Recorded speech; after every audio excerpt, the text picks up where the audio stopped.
வணக்கம் மக்களே. இன்றைக்கி நம்ம படுகளம் படத்தோட ரிவ்யூ பற்றி தான் பார்க்க போகிறோம். இந்த படம் மலையாள படம், தமிழ் டப்பிங்கில் அவைலபிளாக இருக்குது. வேணும்னா நீங்கள் செக் பண்ணி பார்த்துக்கோங்க. படம் top to end, top to bottom வரைக்கும் வந்து சூப்பராக ஒரு இதாக கொண்டு போயிருந்தாங்க, ஜாலியாக கொண்டு போயிருந்தாங்க. படம் பார்க்கும்போதே ஒரு என்டர்டைன்மெண்ட்டாக இருந்துச்சு.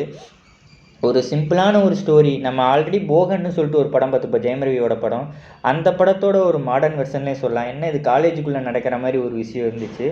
அதை ஒரு ஃபன் எலிமெண்ட்டாக சூப்பராக கொண்டு போயிருந்தாங்க. அது ஜித்துங்கிற கேரக்டர் வந்து ஒரு டிரான்ஸ்ஃபர்மேஷன் வரும் பாருங்கள். ஃபஸ்ட் ஹாஃபில் வேறு மாதிரி இருப்பார், செகண்ட் ஹாஃபில் வந்து வேறு மாதிரி இருப்பார். இதெல்லாம் பார்க்கும்போது சூப்பராக இருந்துச்சு. நான் இந்த படம் பார்த்ததுக்கப்புறம் ரொம்ப அடிக்ட் ஆகிட்டேன். ரீசெண்டாக மலையாளம்னு வந்த ஆலாப்புழா ஜிம்கானா படமாகட்டும், இந்த படமாகட்டும், 2 படமுமே வந்து எனக்கு மோஸ்ட் ஃபேவரட்டாக இருந்துச்சு. இந்த 2 படங்களும். அதுலேயும் இந்த படுகளம் படம் வந்து எல்லாத்தோட ஆக்டிங்கும் வந்து பயங்கரமாக இருந்துச்சு.